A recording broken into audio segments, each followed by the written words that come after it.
Bienvenue sur F1 ITV pour notre série de débriefing de cette saison 2013, et plus exactement pour passer l'intersaison ensemble. On va disserter de tous les sujets d'actualité, les plus sérieux comme les plus légers, mon cher Yves. Mais à tout seigneur, tout honneur, on doit commencer évidemment par Red Bull Racing, cette extraordinaire machine à gagner. Alors est-ce que tu la vois encore gagner longtemps, toi? Bah écoute, c'est une machine incroyable, c'est une machine à gagner. Et c'est une machine très huilée. Il n'y a aucune raison, à mon avis, que ça s'arrête parce que, ils ont l'élément principal, c'est Adrian Newey, qui est un génie. Et donc maintenant, avec une nouvelle réglementation, il va s'en donner à cœur joie. Le reste de l'équipe suit très très bien derrière, avec Christian Horner, qui mène ça de main de maître, et puis Helmut Marko qui tient à l'œil que tout se passe dans les rails. Donc moi, je ne vois aucune raison pour que ça s'arrête. Eh bien, moi je suis pas tout... Enfin, j'espère quelque part que la domination ne sera pas aussi outrageuse qu'elle ne l'a été ces dernières saisons. Enfin, quand on dit ces dernières saisons, ça a été surtout 2011-2013, parce que, souvenez-vous, en 2010 ou en 2012, la concurrence était là. Bah oui. Alonso, Ferrari, jusqu'au dernier Grand Prix. Sans doute pas avec la meilleure voiture, donc, parce qu'Alonso a quand même ce petit quelque chose en plus que Vettel n'a pas encore, dans la mesure où, pour l'instant, on n'est pas en mesure de vraiment juger Vettel tant qu'il a la meilleure voiture. Voilà, il en fait un excellent usage, c'est évident, surtout quand on le compare avec son équipier. Le team lui-même, c'est vrai que c'est une machine de guerre, c'est vrai que les moyens sont... illimité. On voit bien que quand il faut en remettre, Matezic en remet.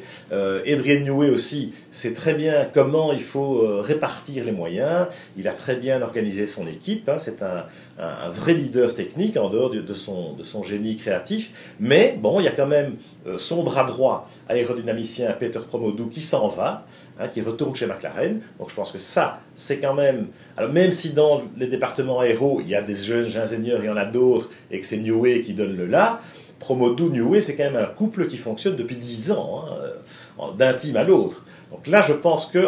j'espère, sans vouloir... que Red Bull trébuche à tout prix. Mais je me dis, voilà un élément qui peut permettre de dire, pas sûr qu'ils aient la même domination ou qu'ils sortent la voiture magique. Newey était parfaitement au top dans l'exploitation de ces, comment dirais-je, interprétations du règlement, les fameux gaz soufflés, la manière dont les gaz d'échappement sont utilisés dans le diffuseur. Là, le règlement, évidemment, change du tout au tout.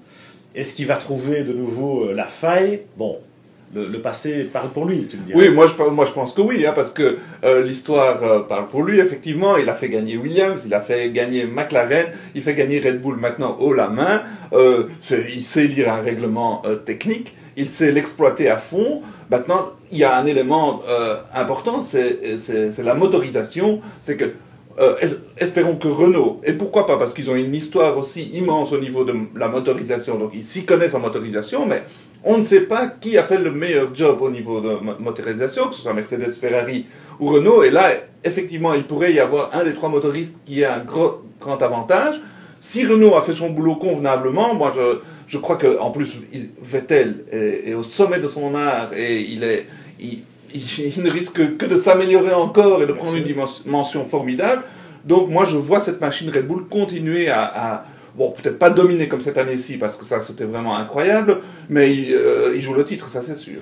Alors la seule chose aussi qui peut les mettre un peu en difficulté, c'est qu'avec ce nouveau règlement, et aussi la motorisation, mais tout ce qui va avec, c'est-à-dire tous les périphériques, les problèmes de refroidissement qui sont énormes, et puis les énergies hybrides, enfin les nouvelles sources d'énergie, le KERS et le RS, voilà, parce que maintenant on récupère non seulement l'énergie cinétique, mais aussi la chaleur des gaz d'échappement.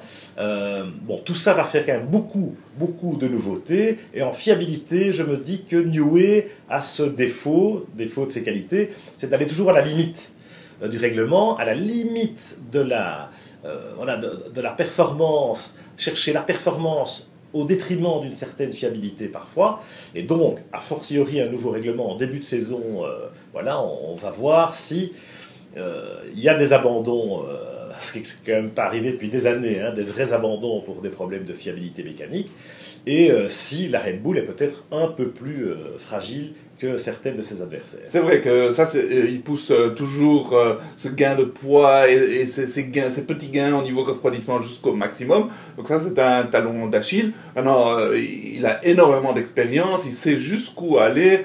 Ils ont gagné les 4 derniers titres haut la main.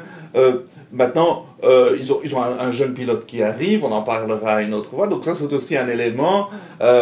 Donc, je crois qu'on va vers un championnat très intéressant en tout cas. Ouais, c'est un élément qui risque pas de déstabiliser la machine de guerre. Alors, Red Bullimique encore, eh bien, la question est posée et la réponse arrivera dans le courant de la saison 2014.